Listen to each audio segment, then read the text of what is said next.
कि झारखंड मुक्ति मोर्चा बिहार विधानसभा के चुनाव में इस बार पार्टिसिपेंट नहीं है।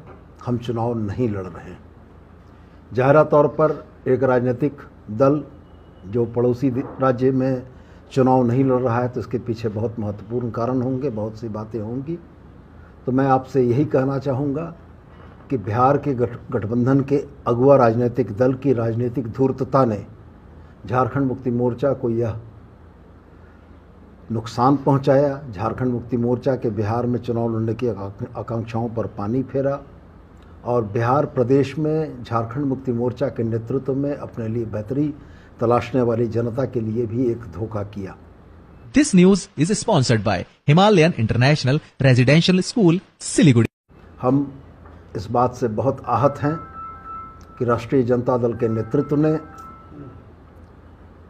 गठबंधन में झारखंड मुक्ति मोर्चा की उचित भागीदारी को सुनिश्चित करने का कोई प्रयास नहीं किया और निश्चित रूप से राजनीतिक चालबाजियों और धूर्तताओं की वजह से जिस तरीके से आज यह परिस्थिति बनी कि झारखंड मुक्ति मोर्चा जैसा एक बड़ा राजनीतिक संगठन बिहार के चुनाव में भागीदारी नहीं कर पा रहा है, इसके लिए हम राष्ट्रीय जनता दल के नेतृत्व को पूर्णतया दोषी मानते हैं और साथ ही गठबंधन धर्म का पालन न करने के लिए मैं अपने सहयोगी कांग्रेस को भी इस बात के लिए दोषी मानता हूं कि अगर झारखंड में यह गठबंधन पूरी मजबूती के साथ चल रहा था तो बिहार के चुनाव में झारखंड मुक्ति मोर्चा की भागीदारी सुनिश्चित कराने का प्रयास कांग्रेस के तरफ से भी होना चाहिए था, जो शायद नहीं हुआ।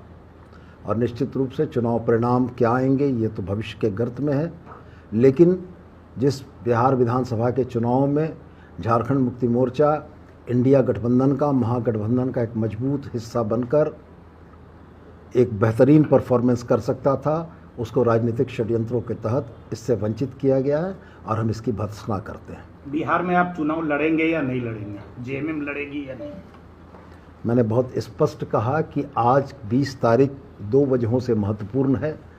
पहला यह कि आज दीपावली है और दूसरा यह कि दूसरे चरण के नामांकन की तिथि 3 बजे समाप्त हो चुकी है और मैं आपके समक्ष पौन घंटे के बाद बैठा हूँ। जब नामांकन की तिथि समाप्त हो गई तो यह बहुत स्पष्ट है कि बिहार विधानसभा के चुनाव में झारखंड मुक्ति मोर्चा पार्टिसिपेंट नहीं है। कांग्रेस झारखंड में इसका क्या असर पड़ेगा? गठबंधन झारखंड में क्या इसका प्रभाव पड़ेगा? देखिए, गठबंधन धर्म का पालन करना किसी भी राजनीतिक संगठन के लिए बड़ा महत्वपूर्ण होता है। मैं बहुत स्पष्ट यह मानता हूं कि गठबंधन 2 भाइयों के बीच का वह पारस्परिक समायोजन है जिसमें दोनों ही एक दूसरे के हितों का ख्याल रखते हैं। झारखंड मुक्ति मोर्चा ने 2015 के चुनाव में अपने सहयोगी दल राष्ट्रीय जनता दल की मदद करने के उद्देश्य से भी प्रयास किया। 2020 में राष्ट्रीय जनता दल और कांग्रेस के गठबंधन ने 3 सीटों का आश्वासन हम लोगों को दिया था, जो आखिरी समय में वह 3 सीटें इन लोगों ने राष्ट्रीय जनता दल, कांग्रेस और जदयू ने एक-एक करके बांट ली और झारखंड मुक्ति मोर्चा को धोखा मिला। हम अपनी बात अगर कहते हैं तो हमने बताया कि 2015 के चुनाव में भी हमने राजद को मदद की थी। 2019 के चुनाव में भी राजद हमारे गठबंधन का पार्ट था। 2019 के चुनाव में राजद का एकमात्र विधायक सत्यानंद भोक्ता जीते थे, जिसको गठबंधन धर्म का पालन करते हुए हेमंत सोरेन जी ने 5 वर्षों तक मंत्री बनाकर रखा। 2019 के चुनाव के बाद 2024 का चुनाव आया।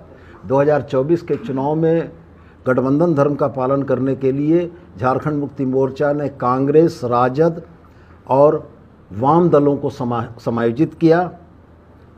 चुनाव के परिणामों के बाद सरकार बनाने की बारी आई तो 4 सीटें होने के बाद भी राजद को हम लोगों ने एक बर्थ दी, जो कि हमारे एक मंत्री हैं।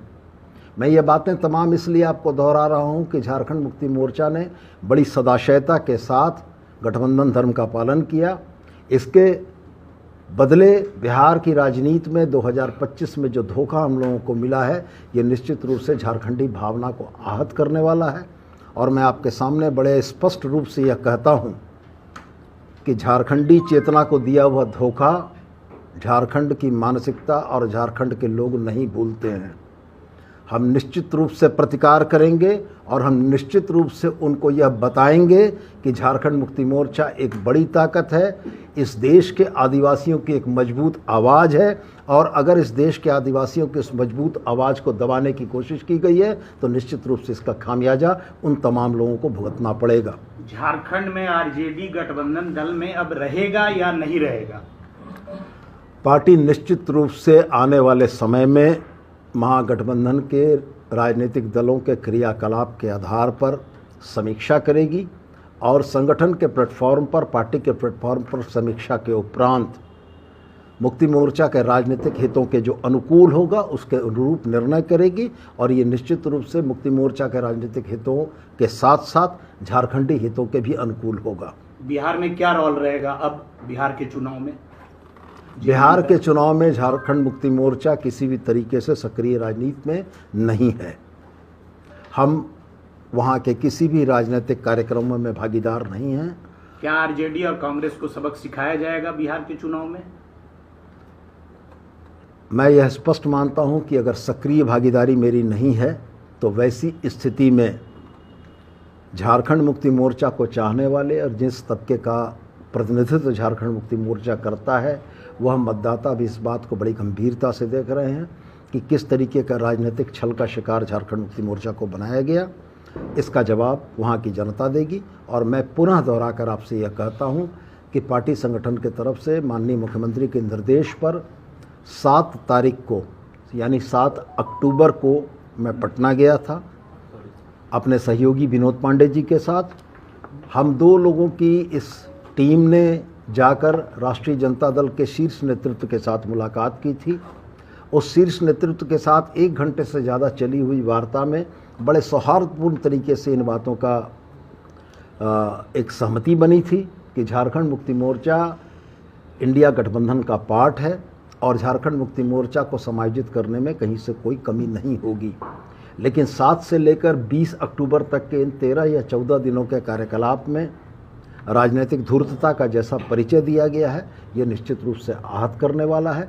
और हम इस बात को भी कतई नहीं भूले हैं कि राहुल गांधी जी, तेजस्वी जी की इस यात्रा के समापन में मनोहार और इसरार करके हेमंत सोरेन जी को बुलाया गया था, और हेमंत सोरेन जी इंडिया गठबंधन के पार्ट होने के वजह से वहाँ गए थे। और अगर अभी बदले हुए क्रम में, बदली हुई परिस्थितियों में इस तरीके का बर्ताव हुआ है तो निश्चित रूप से इसका फलाफल उन तमाम ताकतों को भी भुगतना पड़ेगा जिन लोगों ने झारखंड मुक्ति मोर्चा के आत्मसम्मान को आहत किया है। बातचीत में आखिर ब्रेक कहाँ लगा?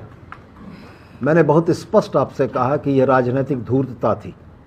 सीट शेयरिंग में जेएमएम का ज़्यादा डिमांड था और वो पूरा नहीं होने के कारण नहीं, कितने सीटों की मांग? वास्तव में परिस्थितियां यही बनी थीं कि तेजस्वी जी ने मुझसे पूछा कि आपके पास किन सीटों पर लड़ने का विचार है। हमने बहुत स्पष्ट उनसे कहा कि विगत 3 चुनावों से झारखंड मुक्ति मोर्चा ने बिहार में चुनाव नहीं लड़ा है। 2015 के चुनाव में राजद को मदद पहुंचाने के उद्देश्य से राजद के द्वारा बताई गई सीटों पर हम लोगों ने कैंडिडेट उतारे थे। 2020 के चुनाव में हमने स्पष्ट बताया कि 3 सीटों को देने की सहमति बनी थी जिसको आखिरी समय में बदल दिया गया।